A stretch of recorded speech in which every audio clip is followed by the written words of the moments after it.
KK. This was in 68, 67. There was still that stuff. Yeah. So that was huge. I want to ask you guys some questions, though. Okay. One is because you were talking about the meals. What were the meals like? Well, SOS. Yeah, you know what that term is. Chipped beef gravy type stuff and pour it on a piece of toast for breakfast. Right. You know, sometimes you got eggs, but of course, boys cooked it. They also gave us. Have a friend in the kitchen. Okay. Yeah. Ed, they also gave us unpasteurized milk, and I'm going to tell you how the milk was delivered. The blacks controlled the agriculture, and they would come over with what you call a tug, carrying food products over to our chow hall, which would be prepared. And the milk that we were given was unpasteurized, which is uncalled for at all cost, because of diseases and everything, but we had to drink milk. If you wanted that milk, you would have to drink it right out of those canisters, and it would have a yellow cream type skim on it. Right. And it's just something that I couldn't handle. I would drink water. But a lot of the kids did drink that. And also, I remember going through the chow hall one morning, and one of the White House boys, he knew I was quarterback on the football team. He took care of me pretty good. And he said, "Jerry, do not eat the syrup." I said, "What?" He said, "Look over the counter." I looked over the counter, and they used these, you know what a big milk container is, made out of aluminum? Okay. That's what they put the syrup in, and this was old cane syrup, which is nasty anyway, made out of sugar cane. He said, "Look over the counter." I looked over the counter, and in the bottom there was a rat laying in the bottom of that canister. I mean, you know, for God's sakes, I mean, I would just say this: the food was not appropriate as far as I'm concerned, but yet the staff, which I sat at a table, I could look in the staff dining room, and they were fed, you name it, they got it. And we were punished if we took any food that we did not eat. Punished. Yeah, you better, if you take it, you eat it. And I had a friend of mine that worked in the chow hall who stole a pork chop. He was hungry. He stole a pork chop from the staff hall, and they like to beat him to death, right straight from the chow hall straight to the White House, which was right next door, for stealing the pork chop. If I could. Go ahead, Bill. When I ran away from there twice, and I'd just like to get into the second one, if I could. Sure. The first time, you know, when they brought me back and they beat me, of course, when they gave me 100 licks, and it was time for me to settle down, you know, and just take my 11 months and just go ahead and do the 11 months and go home, you know. Well, after I did the 11 months, they called me into the psychologist's office, a counselor. And the counselor tells me, "We can't let you go." And I said, "What do you mean you can't let me go?" "Well, we can't find anybody to release you to, because my parents had moved to California." Right.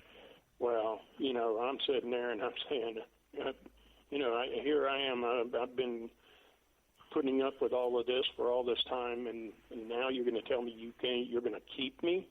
And they actually put it in the books as they sent me home, and then they reinstated me, put me under indeterminate. So I said, well, this ain't going to work. So I ran away again. Well, the second time I ran away, I got about 40 miles away. And I was over 14 now, you know, and a little bit smarter, I thought.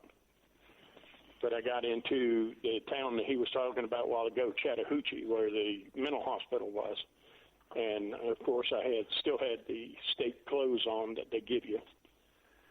So I went to a clothesline to get some different clothes, and somebody saw me, and they caught me. And, of course, I went back. Did you try and resist when they caught you? Yeah, they sent me back. You know, well, they came and picked me up. They just held me at the sheriff's office, and then he came back. They came back down there and picked me up. All right. Carried me back to Mariana, and, of course, straight to the White House. And they gave me 100 licks. Well, when you start, like I said, when you start getting numb, they go up your back and down your legs, and they gave me 100. Well, they were going to teach me this time, so they actually had me get up, and they folded the mattress. And then I had to lay back down, which put my butt higher in the air. And when they did that, then when they hit me with that thing, it ended up breaking my coccyx bone in my butt. All right. So I was like standing up for about 2 months because there was no way I could even sit down. Well, they had another place up there they called Pierce Hall, which was where they held the real young boys, the 6 and 7 year, 7, 8 year old boys. So when they put me in here, they had some holding cells. So I've been in one of the holding cells, and they started feeding me Thorazine, which is an antipsychotic drug. Sure. And because I was a danger of running away again, I was a risk.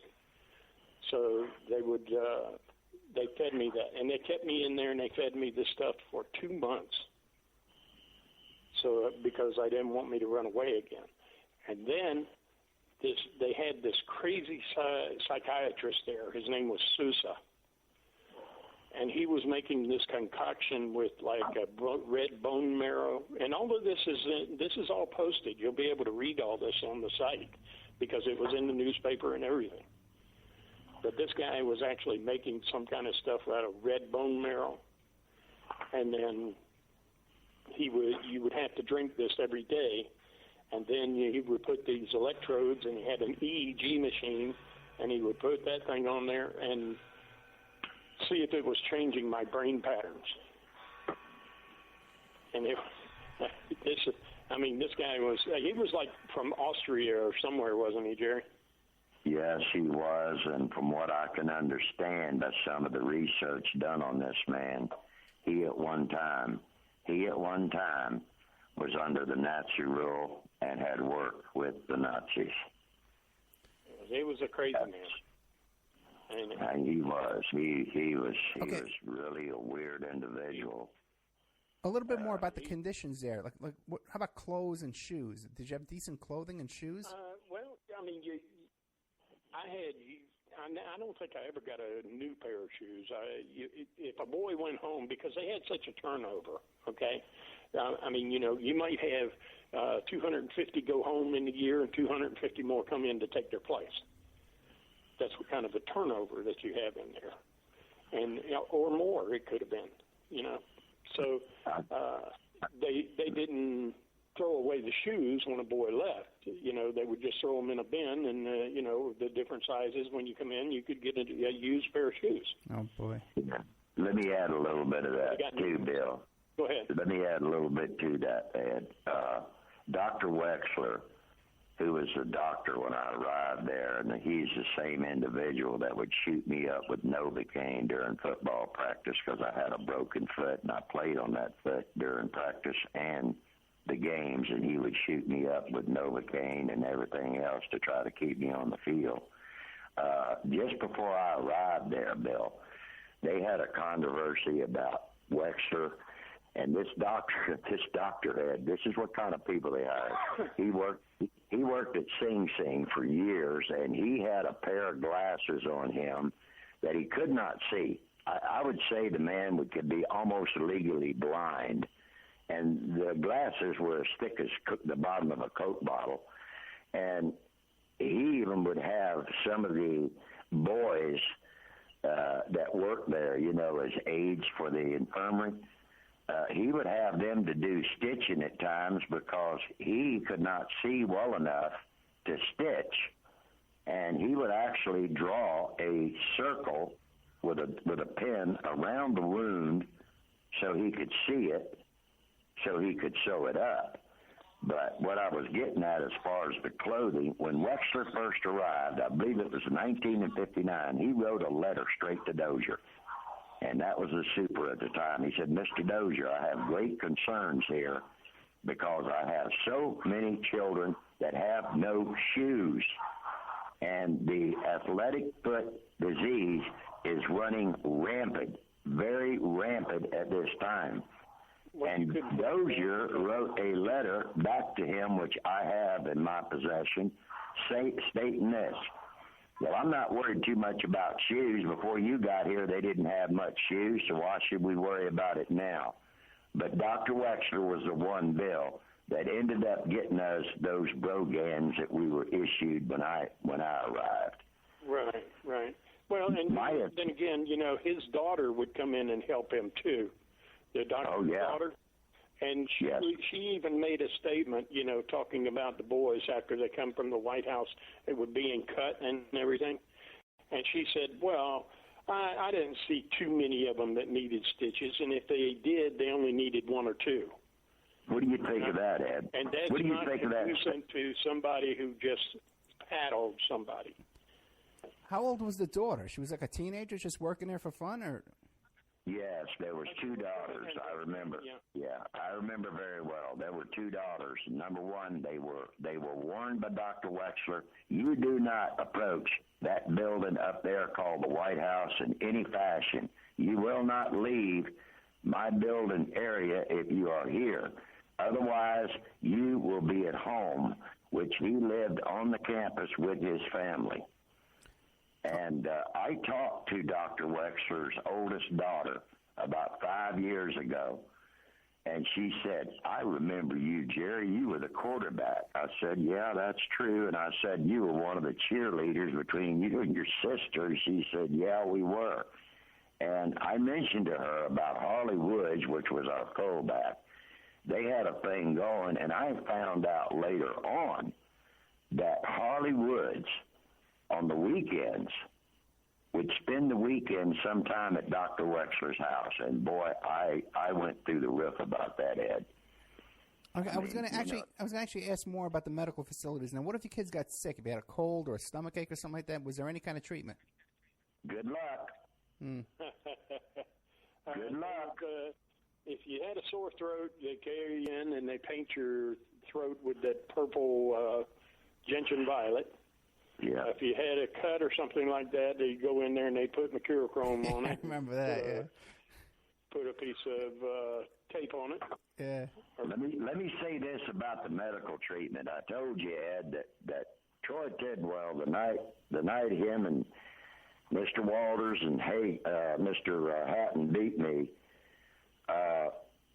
I didn't know the foot was really broken for several days before I could get into the infirmary, and the coach is the one that took me in there.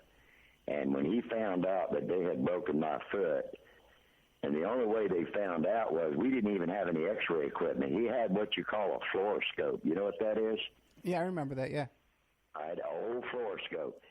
And it would slide up and down on your body and see if you had broken bones and stuff. So that's what we had for x-ray equipment. We had no oxygen. I will tell you, we had no oxygen whatsoever for an emergency. That's what really got me. We're talking 1961, 62. And no oxygen. They had a fluoroscope in the hospital. But this Dr. Sousa had this big-ass EEG machine testing boys and giving them this experimental drug he was making. Yeah, go figure. I'm sitting there and I'm saying, where did the state get the money to put something like that in that school? Well, now that's interesting. Was this some project he was doing on his own, or you think it was like state-sponsored or something? No, he worked for the state. He worked for the school. He was the only one, I believe, that had anything over a 10th grade education there. And he was experimenting. Troy Tidwell, I think, was only a 10th grade education. I will tell you this, Ed. I'll tell you this, Ed. Let me tell you what we had for people looking over us, sir. The IQ of a butterfly, some of them, if they're lucky, and just didn't have anything going in life whatsoever, or you would have been working at that school. That's just the bottom line. Their pay scale was terrible. I will tell you something right now that you probably will not believe. Okay, go ahead. If I put on a hat that says White House Boys, which we all have one, Okay, we wear them to our reunions and stuff like that.